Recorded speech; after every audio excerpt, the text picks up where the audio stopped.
qui est kinésiologie ou pas kinésiologie, la personne qui va nous prendre en stop, finalement, même si elle veut pas de kinésiologie, nous, on va rencontrer quelqu'un et il se passe toujours quelque chose. La maman a pris conscience qu'elle avait eu très peur de perdre son enfant pendant toute la grossesse et qu'elle-même s'était beaucoup enfermée pendant la grossesse et que finalement, l'enfant répétait le schéma de sa maman. Je pense que c'est aussi être dans une posture de on lâche prise, tout est possible et puis après, waouh, mais on toutes les deux, mais même en kinésiologie itinérante sur la route, à chaque fois, on n'en revient pas de ce qui se passe. Et on sent qu'on fait du bien aux gens aussi, juste en les écoutant. Et que parfois, on est un peu cet espace qu'ils n'ont pas ailleurs pour être écoutés. Personne peut ne se sentir pas complète et de toujours, notamment dans les relations amoureuses, chercher quelqu'un d'autre pour être un. Bienvenue sur ce podcast. Je m'appelle Candice et je suis animée par une quête de liberté que je chéris depuis toujours.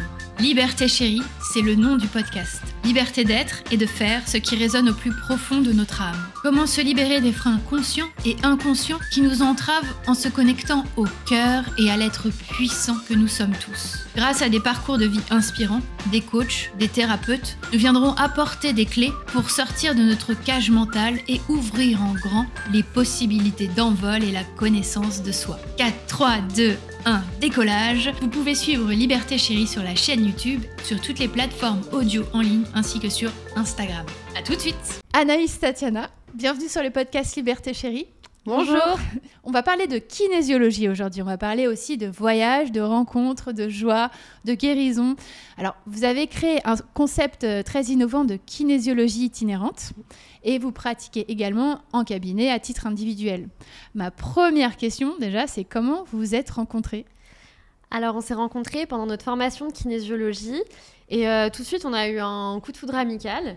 Et donc très vite, on s'est vus en dehors, on a partagé beaucoup de moments ensemble et surtout, on a vécu une séparation douloureuse, chacune de notre côté, en 2021. Et ça nous a beaucoup rapprochés et à partir de là, on ne s'est plus lâchés. Et alors, donc, comme on était dans un moment compliqué, on s'est donné beaucoup de séances de kinésiologie. À ce moment-là, on était en formation, donc on a beaucoup pratiqué. Et il se trouve que l'une et l'autre, on avait ce point commun d'aimer le voyage énormément et la rencontre. Et que moi, j'avais toujours eu cette idée de partir au loin avec ma pratique de kinésiologie. Et en fait, Anaïs avait ce désir-là aussi. Et donc, ça a encore d'autant plus matché parce qu'on avait ces deux facettes, vouloir pratiquer quelque chose pour en vivre et en même temps pratiquer dans la rencontre. Donc, c'était vraiment un match amical très fort. Belle histoire. Ouais. Et alors, pour ceux qui ne connaissent pas, parce que la kinésiologie, il y a beaucoup de monde en fait qui ne connaissent pas encore très bien, est-ce que vous pouvez nous expliquer qu'est-ce que la kinésiologie ? Alors, on dit souvent que notre corps est comme un disque dur qui a tout enregistré depuis qu'on est dans le ventre de notre mère. Et à partir de là, c'est comme si on était un ordinateur, on a plein de fichiers en nous. Et donc toutes les émotions, tous les événements, toutes les expériences, elles restent à l'intérieur de nous, dans les cellules. C'est la mémoire cellulaire. Et donc nous, notre but, c'est d'aller interroger la mémoire du corps avec le test musculaire. Donc c'est comme ça qu'on pratique. D'accord. Tu voulais ajouter quelque chose ? Oui, en fait, voilà. Donc l'idée, c'est de déprogrammer. Et après, il y a une phase où on va en fait programmer quelque chose de positif, en tout cas de venir modifier le programme. Et là, on utilise des techniques basées sur la médecine traditionnelle chinoise. Donc, ça peut être des points d'acupuncture. Ça peut être aussi des techniques de visualisation. Et aussi, parce que la kinésiologie, c'est aussi la science du mouvement, on va venir intégrer par des mouvements. Donc, ça peut être des mouvements croisés. Enfin, il y a plein de types de mouvements. Donc, on a plusieurs outils pour venir reprogrammer cet ordinateur dont Anaïs parlait. Ouais. Voilà. Et donc, quelque part, on vient mettre du lien derrière les expériences que les gens ont vécues, mettre du lien entre le corps, l'esprit, on vient tout lier et mettre du sens. Est-ce qu'on peut pratiquer seul la kinésiologie ? Parce que Tatiana, tu nous partageais justement des outils. Ça, c'est des choses qu'on peut faire seul, j'imagine ? Oui, la kinésiologie, donc, c'est la science du mouvement. Donc, c'est vraiment une technique particulière et il y a l'idée d'un vrai suivi avec un kinésiologue. En revanche, il y a beaucoup de choses qu'on peut refaire tout seul. Et le créateur de la kinésiologie, à la base, c'était vraiment pour donner de l'autonomie aux gens.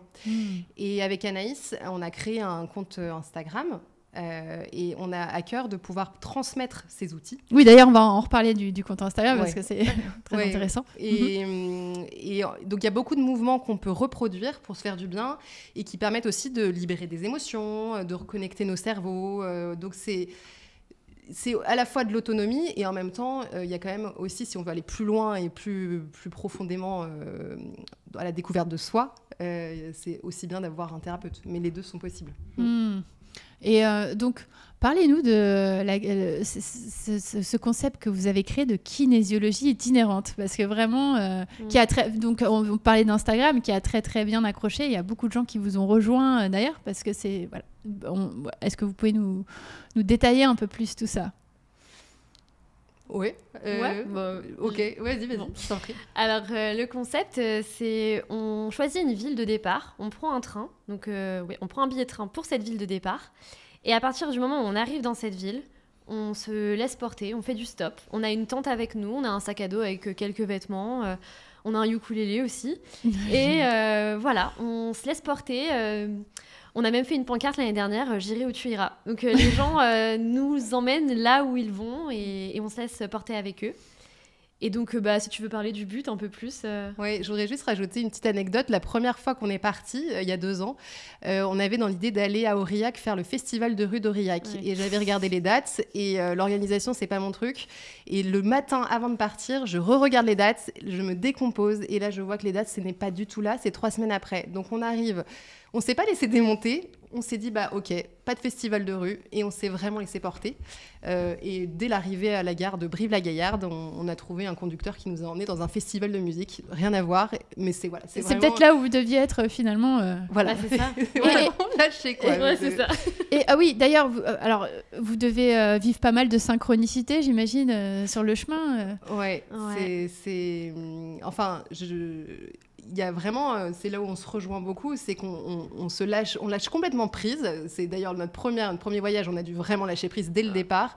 Et après, en fait, mais voilà, la confiance. Et puis j'imagine vous rencontrez les bonnes personnes qui ont besoin de votre aide au bon moment. Il doit se passer, vous avez vu des rencontres. Et je vous ai coupé du coup parce qu'avant Tatiana, tu voulais du coup parler un peu plus du but de la. Ah oui, pourquoi est-ce qu'on part? Pourquoi est-ce qu'on part?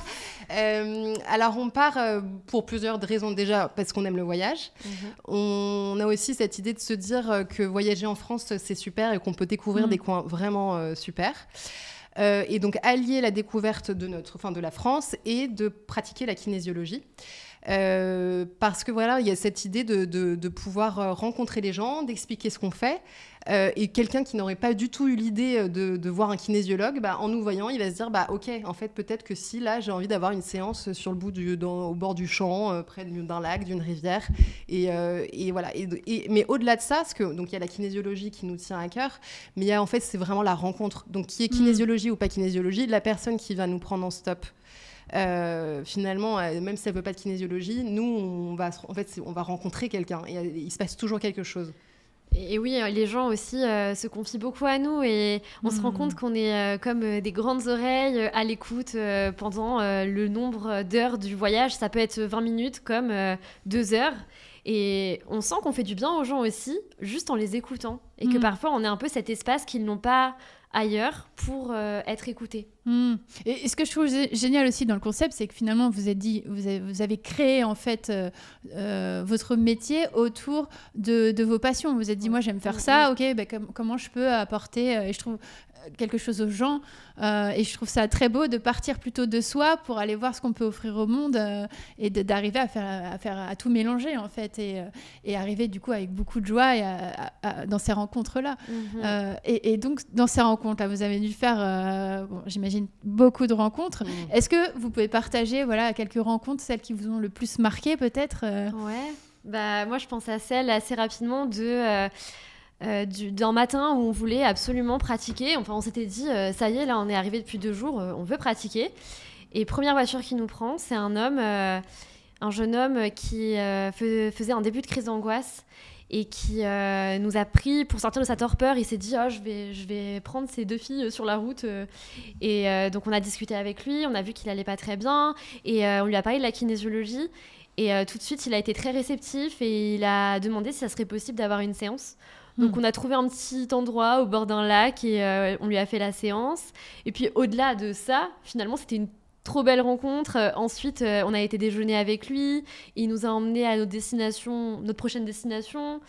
Et on a créé un beau lien. C'était une journée, mais c'était une journée dont on se souviendra, je pense, toutes les deux et tous les trois. Même, je pense que lui aussi s'en rappelle encore. Et donc, c'était une très belle rencontre. Oui, c'est ça. Vous avez autant reçu que donné. Ouais. C'est ça qui doit être très, très, très, très beau à vivre et magique dans le exactement. donner et le recevoir. Ouais. Et du coup, il y a d'autres rencontres, toi, Tatiana, qui Ouais, t'ont... en fait, il y aurait beaucoup à dire, mais et juste pour rebondir, c'est qu'en fait, sur le fait d'allier la passion, de ce qu'on aime et de pouvoir le proposer, c'est que en fait, dans cet état-là d'être, il y a une telle joie, je pense, qui sort de nous. Enfin, vraiment, on est tellement dans waouh, c'est tellement génial. Que vous attirez. Et que finalement, on attire et que même, il y a quelque chose chez l'autre qui va se réveiller. En fait, on se répond là-dessus et c'est ça qui est magnifique. C'est que finalement, à chaque fois, il se passe quelque chose.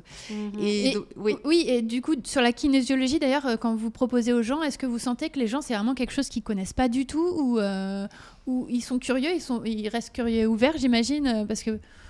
Juste, il y a de tout. Il y a de tout. Il y en a qui vont pas du tout nous poser de questions et qui on va plus s'intéresser à eux dans ce cas-là et c'est ok. Il y en a qui vont dire mais je connais mais j'en ai jamais fait ou je connais j'en ai déjà fait. Il y en a même qui nous proposent des alternatives. On avait rencontré une sage-femme qui nous avait dit que c'était super intéressant de l'allier avec son travail. Donc vraiment on a tout. On a plein de réponses différentes. Ouais. Et oui, Tatiana, tu étais en train de parler par rapport au fait de pouvoir d'être dans la joie, du coup, et que ça soit hyper réceptif. C'est hyper réceptif, c'est assez incroyable. Et une rencontre, s'il fallait en mettre une de côté, en plus de ce que tu viens de dire, qui était une très belle rencontre, on était dans le Cantal, c'était notre première édition. On part et on se dit on va aller près d'un lac et on marche et on lève le pouce mais sans grande conviction en se disant allez on essaye et là il y a une voiture qui s'arrête, une espèce de grosse voiture il allait à la déchetterie, il nous dit montez et donc on monte dans la voiture et en fait il se trouve que c'était une personne qui a créé un lieu de vie où il accueille des enfants de l'aide sociale à l'enfance. Et donc, on lui explique notre projet et lui, il dit, écoutez, moi, je vous propose de venir donner des séances aux enfants et je vous loge, je vous nourris et voilà, quoi. Donc, on se dit, OK, on y va. Et en fait, on y est allé, du coup, l'été, il y a 2 ans et on y est retourné depuis beaucoup de fois et on a à cœur vraiment, du coup, de suivre ces enfants. Et il y a une vraie confiance qui s'est installée. Maintenant, quand on arrive, ils nous font des mouvements de kinésiologie. On met une feuille sur le frigo, ils mettent leur nom. Il y a un vrai suivi et c'est vraiment... Parce que c'est la kinésiologie, mais c'est aussi... On fait les activités avec eux. Enfin, une vraie confiance qui s'est installée. C'est de l'humain, comme dans la... Voilà, c'est très, très général et très global. Après, avec la technique que vous apportez, le savoir, mais ça reste humain. Et en plus de ça, on partage les repas avec les enfants aussi. Donc, on n'est pas avec eux que pour la séance. On est là dans leur environnement. On va les chercher à l'école aussi. Donc, on a créé une vraie relation de confiance avec eux qui est belle à avoir. Hein. Ouais.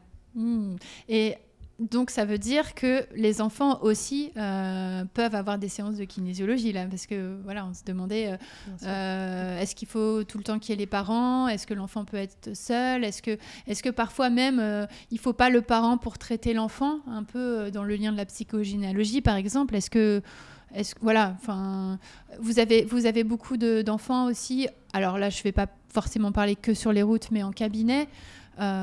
Jusqu'à quel âge aussi ? Je me demandais, est-ce que ça peut être des bébés, par exemple, aussi Est-ce que ça peut être des bébés ? Voilà ma question. Ok. Les âges.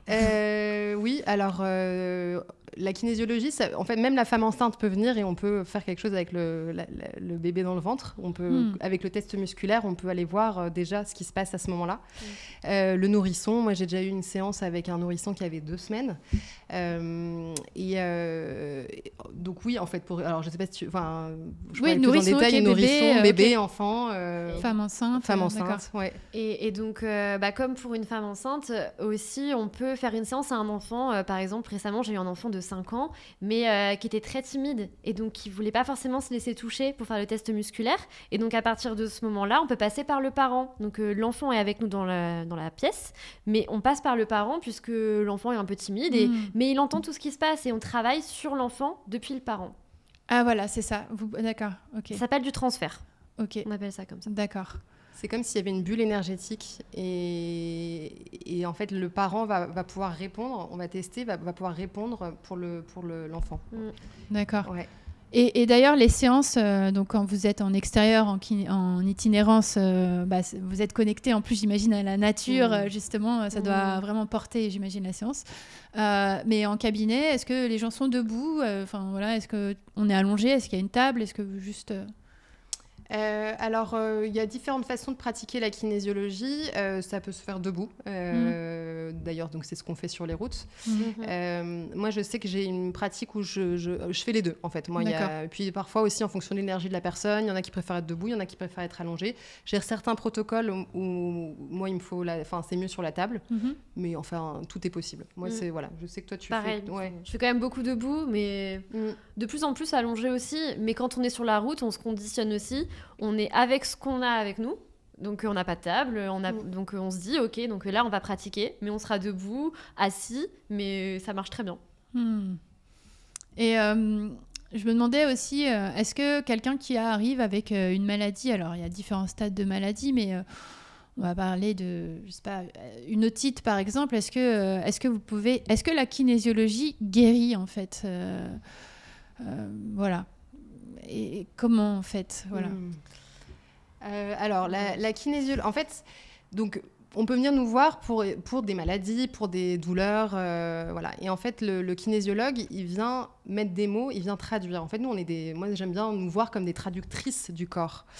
Et l'idée, c'est qu'en fait, qu'est-ce que vient de dire notre corps quand il va avoir une maladie, une douleur quelque part. Donc, on peut partir de cette douleur et avec le test musculaire, dire « Ah oui, d'accord, donc là, il y a une émotion bloquée, là où on va aller, ce qu'on appelle en récession d'âge, c'est-à-dire qu'on va aller par exemple, à 15 ans, le test musculaire va nous emmener à un autre âge.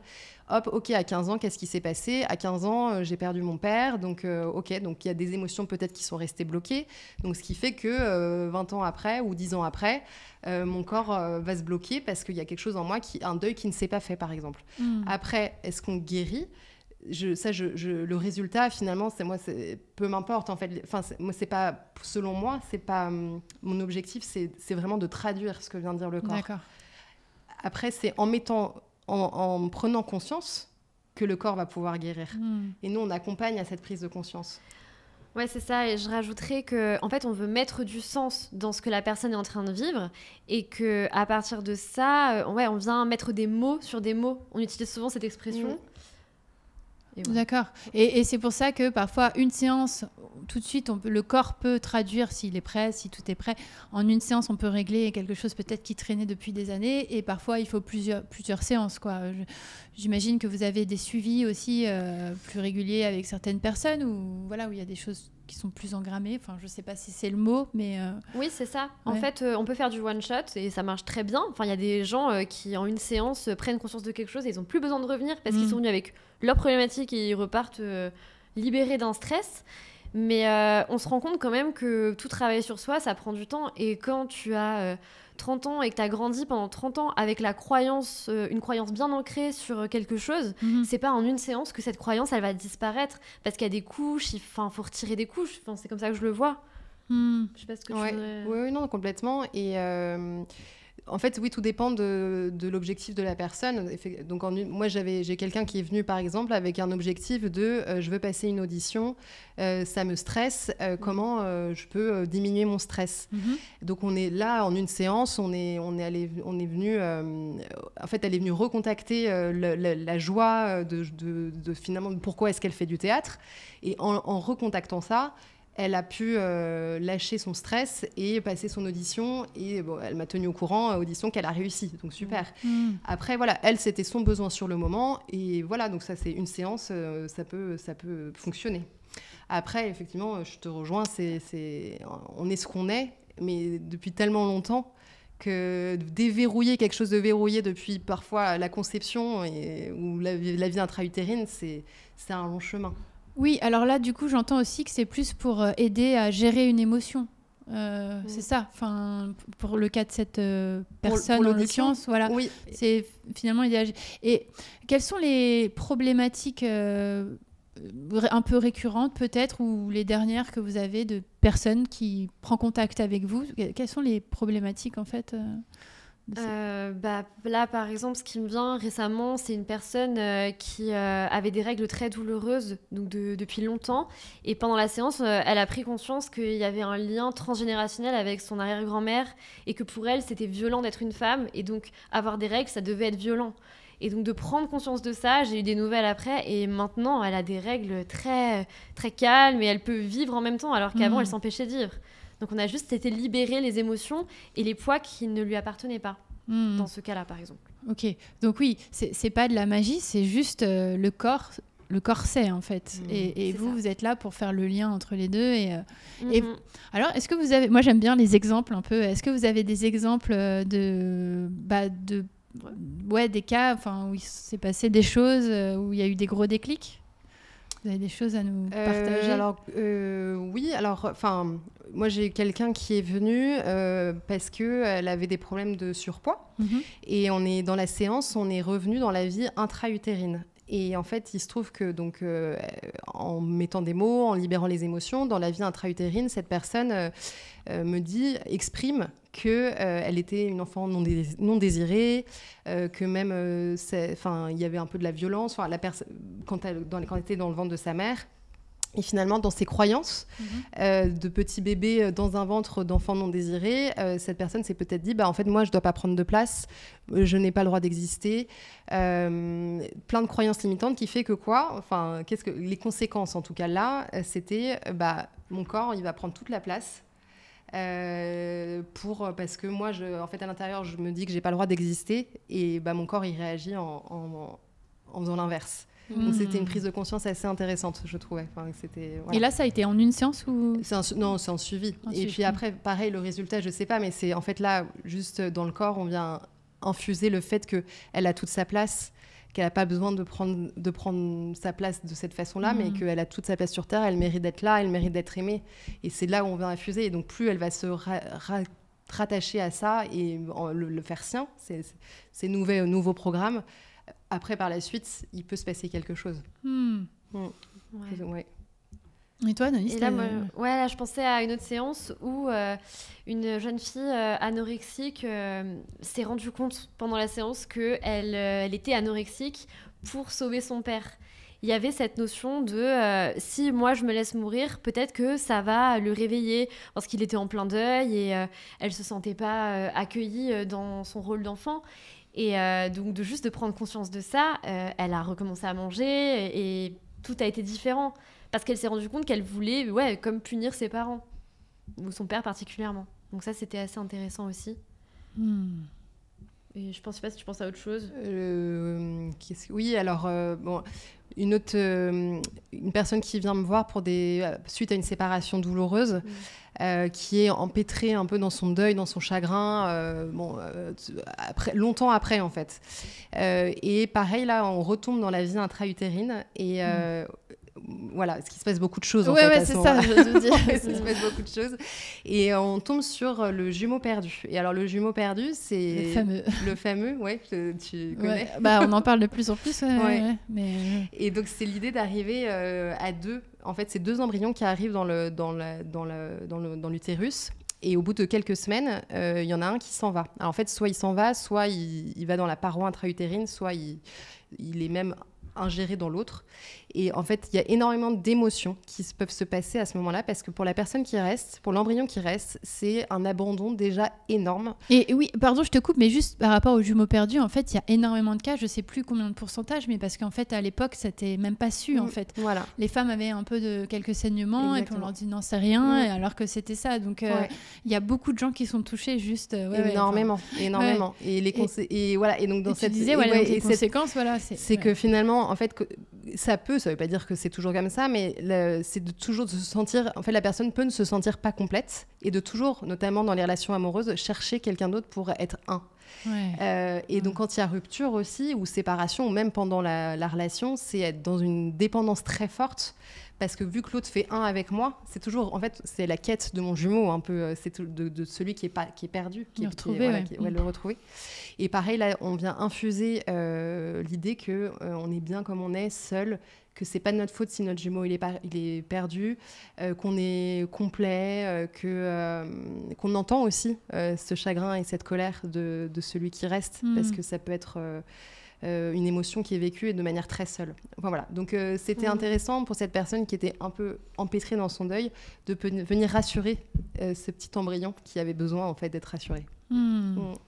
Et quand on parle d'enfants aussi, il y avait une séance où justement, c'est pas forcément toujours jumeau perdu, ça peut souvent l'être en effet, de plus en plus en séance, où c'est une petite fille qui n'aimait pas sortir de chez elle, qui voulait tout le temps rester à la maison, et dès qu'elle sortait pour aller à l'école ou n'importe où, c'était le stress, la panique, mal de ventre, à la tête.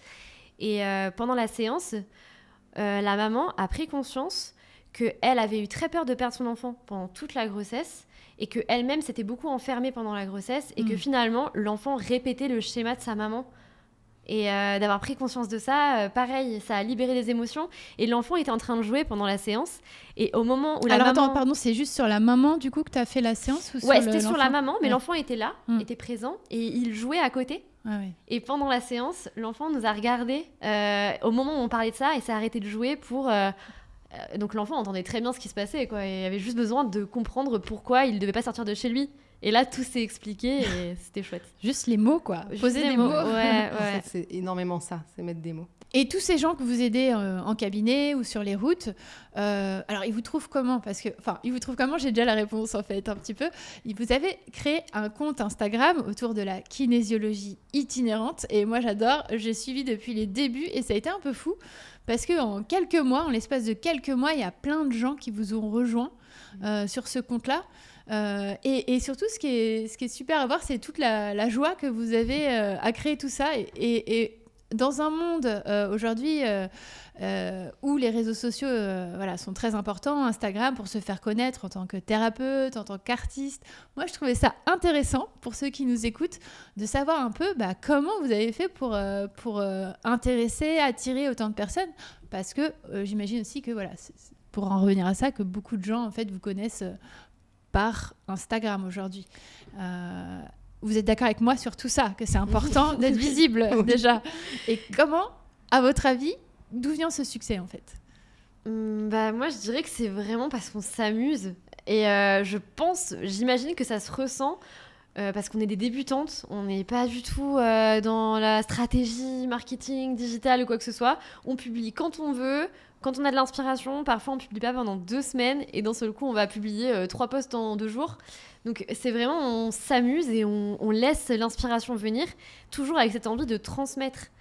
Et d'ailleurs, ce compte Instagram, on l'a vraiment créé sur la route l'été dernier, où on était toutes tristes, on était à Lorient, on avait de la pluie, on s'était dit on va changer de lieu. Vous avez fait du ukulélé, pardon, je me souviens. Oui, c'est ça. Un petit morceau et tout. Ouais. Et en fait, on s'est dit on va faire un compte Instagram et on va partager sur la kinésiologie, mais aussi sur ce qui nous anime, donc le ukulélé. Et on a composé une petite chanson qu'on a partagée.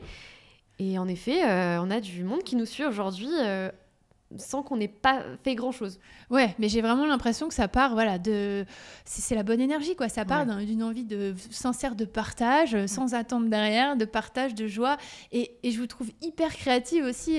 Et d'ailleurs, vous avez fait un petit post à ce sujet sur la créativité pour aider les gens. Et j'imagine que ça booste encore plus d'être à deux. Enfin, voilà.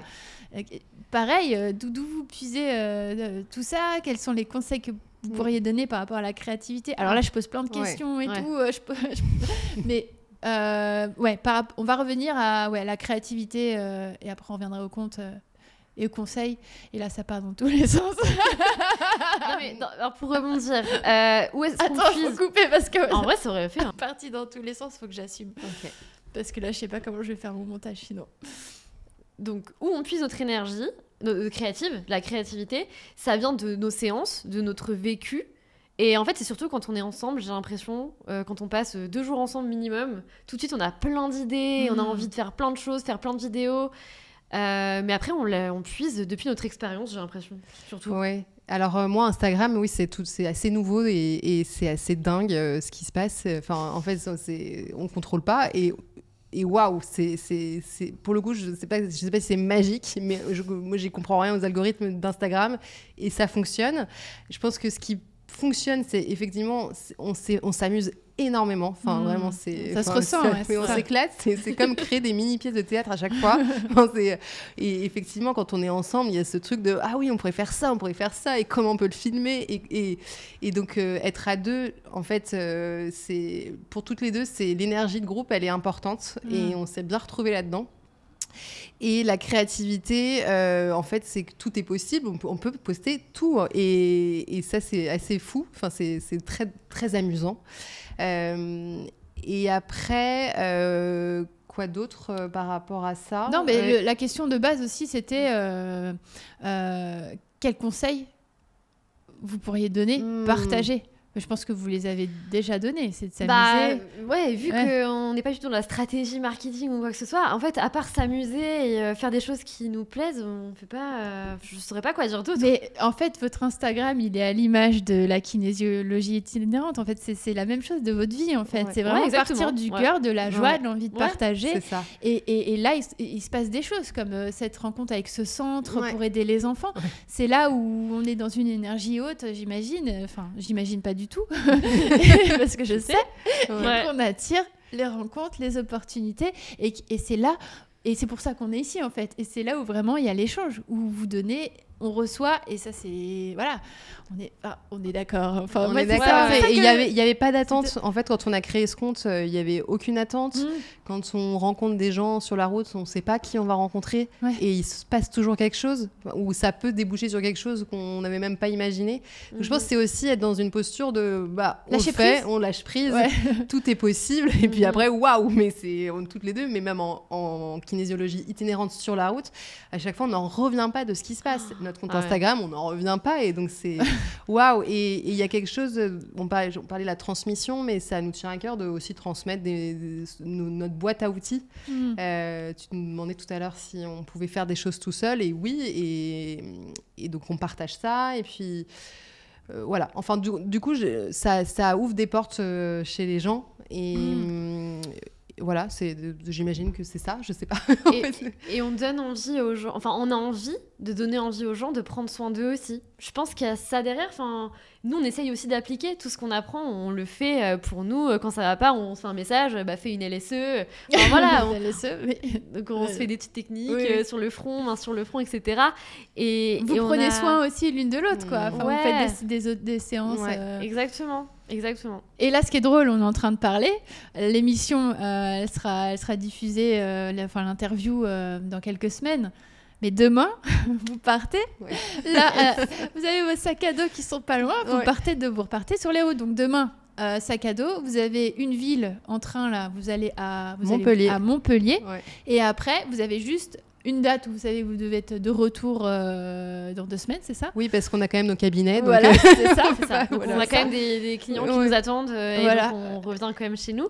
Mais oui, on arrive à 12h50 à Montpellier, et à partir de là, on ne sait pas où on va. On ne sait pas. On arrive. Donc, est-ce que vous posez des intentions avant de partir? Pas là, tellement. Vous n'en avez pas?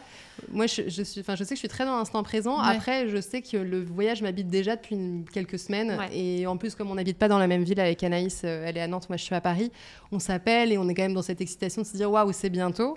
Après, moi, je sais que j'ai jamais programmé plus que vraiment ça. Mais on est dans la posture de l'ouverture, et je pense que cette posture, je l'ai déjà depuis quelques semaines. Ça s'est déjà ouvert, en fait. Le voyage a déjà commencé à l'intérieur avant. Mais quand même, en tout cas pour ma part, peut-être mon côté très organisé, il y a quand même, moi je pars avec l'intention de donner des séances. Enfin, je pense que toi aussi au fond. Bien sûr. Mais c'est vrai que quand même il y a une intention. C'est pas juste des vacances. Alors oui, c'est des vacances et on s'amuse et c'est top. Mais quand même l'intention, c'est de donner des séances, de faire découvrir, d'apporter une valeur ajoutée, et même nous enrichir de ces rencontres avec la kinésio aussi. Oui, c'est quand même ça. Mais après, on ne sait pas où, quand, comment. Et d'ailleurs, juste avant, vous disiez, donc Tatiana, tu es à Paris, Anaïs à Nantes. Est-ce que vous faites des séances en visio aussi? C'est possible? Oui, c'est possible. Parce que vous avez vos cabinets donc respectifs aussi, respectifs, et oui, en visio c'est possible, et après sur la route. Alors c'est possible, mais je dirais qu'il faut quand même avoir conscience de son corps, qu'on ne dira pas à n'importe qui d'accord pour du visio, on fera un petit entretien avant aussi pour voir comment on le sent. Enfin, moi, j'aime bien faire ça parce que c'est quand même... on est en visio, on n'est pas à côté de la personne. Donc, voir jusqu'où le corps est capable d'aller pour la personne qui est en face. Mais c'est totalement possible d'accompagner en visio aussi, oui. Oui, parce que je pense que tu es d'accord, c'est que je pense que rien ne remplace le présentiel, et puis on est sur le corps. Mais en fait, on en a discuté ensemble, on a réfléchi, et on a quand même cette idée que la kinésiologie n'a pas de frontières. Enfin, c'est un peu ce qui nous pousse à faire la kinésiologie itinérante. Et en ouvrant ça, parce que c'est pas non plus... c'est assez à la marge, les séances en visio. En revanche, ça permet à des gens, notamment qui nous suivent sur Instagram, de se dire « Ah oui, là, il y a quelque chose en moi où je me sens pas bien » ou mais je connais pas de kinésiologue autour de chez moi, ou j'ai envie de faire un travail avec vous, de prendre rendez-vous avec nous, on discute de la problématique et on se dit ok, oui, là c'est possible. Toi, je sais que tu as déjà fait des suivis, mais moi c'est plutôt plus ponctuel sur une thématique assez précise, et ça fonctionne. Et il y a quand même c'est important de se dire que le corps... c'est important de se dire que en fait, c'est le corps qui guide la séance, et que la kinésiologie, c'est aussi avoir conscience de son corps. Donc, même sans le test musculaire, qui est quand même un des outils principaux de la kinésiologie, on peut avoir accès à des sensations grâce à des mouvements qu'on peut reproduire face à l'écran. Sans toucher la personne, on a des informations selon comment la personne fait le mouvement, selon ce qu'elle ressent. Donc, c'est être connecté à ses ressentis et à son corps. Et c'est tout à fait possible, du coup, en visio, d'accéder à ça. Okay. Après, c'est pour nous, parce que je sais que tous les kinésiologues ne partagent pas cette vision, mais nous, c'est OK pour nous, et ça fonctionne. Et ça permet, c'est toujours dans cette idée d'ouvrir à des gens qui n'auraient pas forcément la possibilité de faire avec quelqu'un à côté, ou en tout cas, ça leur donne envie, donc OK, on y va. Enfin voilà, moi en tout cas, c'est comme ça que là, on parlait de visio, mais je me demandais aussi, en vrai, j'ai la réponse, mais est-ce que ça marche sur les animaux ? Oui, mais alors je vais répondre parce que c'est surtout moi qui, j'aime beaucoup sur les animaux. J'ai déjà fait des suivis, plusieurs séances sur les animaux, donc ça m'est déjà arrivé en visio aussi, donc comme quoi tout est possible, il suffit d'être créatif, n'est-ce pas ? Et en visio, d'accord. Ouais, alors pareil, je préfère le présentiel, mais parfois pareil, ça ouvre des portes en fait, la visio. Mais ce que je trouve intéressant, c'est au bout de 2-3 séances avec l'animal, souvent, parce que je demande l'autorisation si on peut faire la séance, on demande l'autorisation à l'animal, et au bout de 2-3 séances, souvent, il n'y a pas l'autorisation, et c'est en fait au maître ou au gardien que l'animal renvoie, en fait, voilà. Donc souvent, en fait, l'animal est en miroir. Mais voilà. C'est un peu différent, mais c'est un peu comme les enfants, quoi. Exactement. Qui sont souvent en miroir des parents. Voilà, bon. Et en fait, si le parent ou celui qui a un animal ne libère pas ses propres émotions, à un moment, on a beau faire un travail sur l'enfant, c'est très bien, ou l'animal, on les libère, mais si le parent, lui, il travaille pas, il va pas libérer ça, ça va se rejouer. Et sur l'animal, en fait, c'est tout. Et c'est aussi intéressant de voir. Je tombe souvent sur le moment où ils sont séparés, soit de leur maman, quand au niveau de la portée. Il y a souvent ce moment où c'est une séparation énorme, donc ça va créer des troubles quand son maître va partir, il va faire n'importe quoi. Donc c'est aussi intéressant. Moi, j'aime beaucoup découvrir toute leur vie et leurs émotions, parce qu'ils ont des émotions en fait. Après, on met des mots d'humain, mais les émotions, elles sont là. La séparation. Ou quand il y a eu quelque chose, une agression par un autre chien, il y a eu la peur, la colère. Et vous en avez sur le chemin aussi, j'imagine. Il y a eu un petit chien l'année dernière. Et donc une cliente qui on venait de créer notre compte Instagram. Incroyable, on nous contacte 2 jours après, on était près de la Dordogne, près de Bergerac, et on nous contacte sur notre compte Instagram en disant « Ah j'ai vu que vous étiez à Bergerac, est-ce que je peux avoir une séance de kinésiologie ?» On a dit « Ok », et elle est venue avec son chien, donc Anaïs elle a fait avec la personne. Avec l'humaine. Après, j'ai fait avec le chien. Génial. Génial. Ouais. Et du coup, aussi, sur la route, comme ça, les gens ont accès à la kinésiologie. Certaines personnes qui ne connaissaient pas, ils peuvent peut-être aller voir à côté de chez eux, ensuite faire un suivi. Enfin, c'est super, ça. Ouais. Ça ouvre la porte. Et donc là, moi, ma question, c'est vous voyez comment... est-ce que vous avez des envies, vous imaginez des choses pour la suite de kinésiologie itinérante, plus précisément de ce duo que vous avez formé on a plein d'idées. Ok, la créativité toujours. Vous m'auriez dit non. Ça va se terminer. Ouais. Non, il y a plein de choses. On aimerait pouvoir être interviewé comme tu nous le permets aujourd'hui, potentiellement dans des radios locales, quand on part dans des villages, dans des villes. Vas-y, dis aussi. Mais c'est vraiment de semer comme sur le chemin. Voilà, semer dans les radios, semer sur les réseaux. Oui, parce que juste pour rebondir, c'est quand on part dans une ville, l'idée c'est de faire découvrir. Il y a vraiment cette idée de découverte. Quand on est dans nos cabinets, il y a vraiment l'idée de suivi. Mais quand on n'habite pas à Montpellier, on n'habite pas à Bergerac, mais c'est faire découvrir et ça peut. Et même, j'imagine aussi que les gens se reconnectent plus à leur corps encore.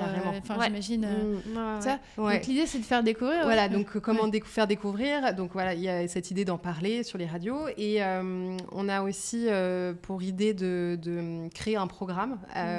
Donc sur un suivi, alors c'est encore à l'état très embryonnaire. Vous allez avoir le temps là pendant votre... alors là, attention, ça va fuser parce qu'on est une semaine ensemble, 10 jours ensemble, donc ça va fuser. Mais créer un programme pour faire un suivi, pour en fait apprendre à s'autonomiser entre guillemets. L'idée vraiment très embryonnaire, c'est en fait il y a plein de mouvements, mais moi seule j'y arrive pas. La routine, moi je trouve que c'est quelque chose de récurrent. C'est il faut que je fasse ça. Je sais que j'ai tous ces outils pour aller mieux, mais en fait parfois on n'y arrive pas et puis on n'a jamais fait ça pendant 30 ans de notre vie. Donc alors que justement le faire à plusieurs, ça porte. Ça porte avec... Donc faire un programme, ok. Voilà, il y a ça. Et ça on pourra voir sur Instagram, je pense. C'est un peu l'endroit où on peut vraiment suivre votre actualité. Vous avez un site internet après aussi. On n'a pas encore de site internet de kinésiologie itinérante, mais c'est un projet aussi, sans construction. Et d'autres projets, du coup après, il y a un projet qui nous tient énormément à cœur à toutes les deux aussi. On verra comment on va le concrétiser, mais ça serait d'écrire un livre ensemble qui mêlerait kinésiologie, voyage. Et ça nous anime toutes les deux beaucoup. Donc à voir comment on va mettre ça en place. Parce qu'au final, je sais pas, ça me fait penser à ça. Souvent, même les gens qui nous prennent en stop sur la route, ils nous disent mais vous avez pas peur, il y a vraiment cette idée de peur. Et peut-être en transmettant cette expérience, ça peut lancer des personnes de se dire mais en fait le monde n'est pas si dangereux. Ouais, c'est un peu comme Nu et culotté l'émission là. On regarde souvent. Tout le monde nous en parle. Non mais c'est un peu ça. C'est quoi. ça. Alors ça. Et puis les gens qui nous prennent en stop, finalement, nous disent régulièrement mais vous avez pas peur? Mais en fait, c'est ces gens-là qui nous prennent en stop. Vous avez jamais eu d'expérience, en fait. Non, parce que... L'idée n'est pas d'être naïve, mais en fait, le monde... les gens sont 95% des cas... je pense, j'en sais rien, je n'ai pas les statistiques, mais mais en fait, les gens nous veulent du bien. On se veut tous du bien. Et ça, c'est un message important aussi. Parce que de se rassembler, de se reconnecter, de se... Carrément. Et ça, vous avez créé du lien, en fait, vous aussi, dans le voyage, quoi. Oui, parce que c'est vraiment des rencontres qui nous marquent des deux côtés. Et... Vous retournez les voir d'ailleurs après, les gens, parfois. Tu peux parler de Denise. Parce que c'est ton histoire. Denise. Alors, on était dans un... Oui, non, mais c'est carrément dans un village, toujours dans le Cantal. Un autre village. Fête de village. Et on explique notre concept. Et là, au bout de la table, une matrone là, de 90 ans qui dit « Moi, j'ai mal à l'épaule », en levant son épaule. Donc, ok, Denise. Oui, bon, c'est pas grave. Je pense pas que... Donc, Denise... Elle serait contente qu'on parle d'elle. Oui, c'est vrai. Je vais le lendemain chez Denise, dans une petite maison du village, et j'arrive, et là, je vois toutes ces filles qui sont assises à nous regarder. Je me dis, alors, je vais faire la séance avec tout le monde qui me regarde. Elles n'arrêtaient pas de me parler, les filles, à me questionner. J'étais là, mais en fait, ok, on va se concentrer sur Denise. Et Denise, incroyable. Vraiment une femme, je pense que ça faisait des années qu'on ne lui avait même pas touché l'épaule. Voilà, donc moi, ça m'a beaucoup touchée. Il y a le toucher aussi qui est important pour les gens. L'écoute, comme tu disais, le toucher. Et les personnes âgées, moi, je trouve que c'est des corps qui sont pas beaucoup touchés parce que c'est des corps qui vieillissent. Et en fait, juste rien que de toucher, waouh, je sentais que ça faisait du bien. Et donc, c'était pour un problème d'épaule. Et et elle pouvait pas lever au début, elle pouvait pas lever son épaule, et finalement on a réussi à la lever. Là, on n'est pas allé dans l'émotionnel parce qu'il y avait tout le monde, et puis à 90 ans, pourquoi pas, en fait, finalement tout est possible. Mais en tout cas, c'était vraiment l'idée de lui faire du bien et qu'elle puisse un peu plus lever son épaule. Et on l'a revue. Et oui, on l'a revue. L'année d'après, on est retourné dans ce village. C'était pas forcément prévu, mais on y est retourné. Et on a été lui passer le bonjour à la fête du village. Elle se souvenait de vous. Elle se souvenait de nous et elle était contente de nous revoir. Et nous aussi, on était ravis de la revoir. Ouais, une belle rencontre. En fait, quand je vois vos visages s'illuminer et tout, en fait, on n'a pas pu parler de vos chemins personnels parce qu'on parle vraiment de votre duo, mais en fait, c'est très beau à voir et c'est le message aussi. C'est pour ça que j'avais envie de vous interviewer, de partager le fait qu'on peut vraiment trouver en fait sa joie et dans le partage et qu'on n'est pas obligé de faire une activité qui ne nous convient pas, qu'il y a vraiment cet espace-là qui est quelque part pour tout le monde. Et sans parler de votre passé, mais je le connais, ça vous a pris un peu quelques années pour trouver ça en fait. C'est un chemin aussi pour trouver dans qu'est-ce que je peux apporter au monde. Donc en fait, par là, je veux dire, pour ceux qui nous écoutent, c'est aussi de pas baisser les bras et des fois d'aller puiser en eux et d'aller voir mais qu'est-ce qui me rend joyeux, et d'aller tout combiner comme vous avez fait dans un feu d'artifice et d'arriver à faire ça quoi. Et c'est là où les gens, waouh, déjà ils arrivent en masse vers vous et puis vous pouvez aider. Enfin voilà, moi c'était ça aussi.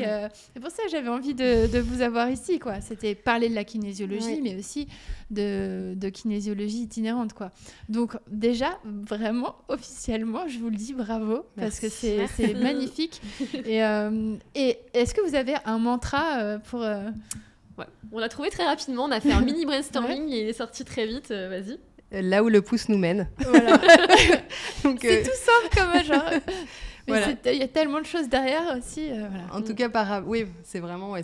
on se laisse porter, en fait. Vraiment, c'est ça. Ouais. Et en plus, on avait fait un brainstorming pour créer kinésiologie itinérante. On avait écrit une liste de noms, mais plein de noms, mais très jolis. Hein. Mais en fait, on s'est rendu compte que kinésiologie itinérante, ça suffisait. Oui, c'est tout. Ouais. Mais je me dis, le nom, c'est ça, mais c'est tout ce qu'il y a derrière. En fait, c'est ça. Voilà. C'est très vaste, quoi. Et là, quand on en parlait, je me dis, bah oui, il y a le toucher, il y a l'écoute des gens qui... Voilà, même quand vous montez dans une voiture, c'est là où vous devez vous rendre compte que beaucoup de gens sont seuls ou ont besoin de parler, ne sont pas écoutés. Et je connais votre écoute. Donc, c'est très vaste, en fait, au-delà de la kinésiologie, qui est presque... qui aide beaucoup, mais qui est un outil, en fait, parmi tous les autres que vous avez, quoi. Et puis toute cette créativité, voilà. Et donc, j'invite vraiment les gens à aller vous suivre, à avoir des paillettes, à suivre kinésiologie itinérante. Et alors, je ne sais pas si vous avez, quelque chose que vous souhaitez rajouter sur la kinésiologie ou sur ou toute autre chose. Parce que moi, je viens de bien décrire tout ce qu'on souhaite partager, donc merci pour ce beau résumé qui est très juste. Moi, rien à rajouter. Ouais. Ok, super. Mais moi, j'ai juste la dernière question du podcast. Ok, c'est quoi la liberté pour vous ? Alors, je ne sais pas, Anaïs, tu veux commencer ou Tatiana ? Ok. Alors, la liberté pour moi, je dirais que c'est de vivre une vie alignée avec ses envies. Et donc d'être 100% présent et vivant dans son quotidien pour vivre ce qui vibre là dans le cœur. Pour moi, c'est ça d'être libre. Ouais. C'est vraiment de suivre son cœur, de l'écouter et d'aller vers ses rêves. Beaucoup d'instant présent, alors peut-être aussi. Ouais. Vraiment, pour moi, c'est ça la liberté. Et beaucoup de couchers de soleil aussi, Anaïs. Beaucoup de couchers de soleil. C'est merveilleux, c'est merveilleux. Ta passion. Ouais. Et pour toi, Tatiana, ça rejoint la liberté. Alors, moi, j'aime, c'est se poser la question de est-ce que ma vie exprime mon être ? Et alors, cette phrase n'est pas de moi, mais elle me porte beaucoup. Et en fait, à partir du moment où ma vie exprime mon être, je suis libre. Mais tu as raison de rappeler que c'est un long chemin. Enfin, t'as peut-être pas dit long chemin, mais c'est un chemin. C'est un chemin. Et moi-même, ça a été un chemin, et c'est encore un chemin. Et de pas baisser les bras, en fait, parce qu'on peut aller creuser tout ce qui nous empêche d'être libre, donc toute notre histoire, tout notre passé. Mais l'instant présent est essentiel et on a tous des moments de grâce où waouh, là on se sent vibrer dans tout notre être. Et là, pour moi, ça c'est qu'on est au bon endroit, à la juste place. Beaucoup dans le partage, en fait. Ouais. Non ? Dans le partage, attends, pardon. Tu parlais de l'être qui vibre. Là, c'est mon point de vue par rapport à... Mais je me dis, quand on est là à apporter des choses aux gens comme ça, dans le partage de ce qu'on est.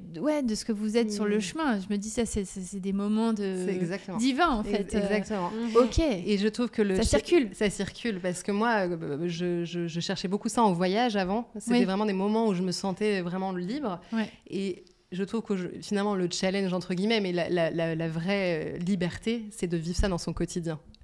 C'est de réussir à le vibrer. Alors en ça, fait, j'adore, oui. voilà. Ouais. Je dis pas que j'arrive tous les jours, mais en tout cas, c'est de plus en plus ça, et que j'ai moins besoin de partir au bout du monde pour le ressentir en moi. Ouais. C'est dans le temps présent, et c'est aujourd'hui, et c'est au coin de la rue, quoi. Ouais. Et il y a un peu moi j'aime bien dire ça, faire de chaque jour une aventure trépidante. C'est un peu l'idée, où vraiment tu te sens à ta place, et donc t'es libre, parce que chaque journée est trépidante, même quand t'es chez toi. Ouais, moi ça me parle de dire ça. J'ai aussi. envie de lire votre livre. Bon, écoutez, je vous remercie. Bah, merci à toi. C'était une première interview que j'enregistrais où j'ai géré le son, l'image, donc j'espère que ça verra le jour. On verra ça. Pardonnez-nous si le son n'est pas totalement parfait, mais c'est moi qui ai géré. Ok, bref, petit aparté. Ouais. Merci les filles. Merci. Et merci à toi, parce et- que pour toi, tu ouais. fais notre premier interview. Trop bien. Ouais, La merci. première fois qu'on parle C'est en un honneur. public, donc merci beaucoup. Bon voyage pour demain. Merci. C'est cool. Bye. Bye. C'était cool. Ouais.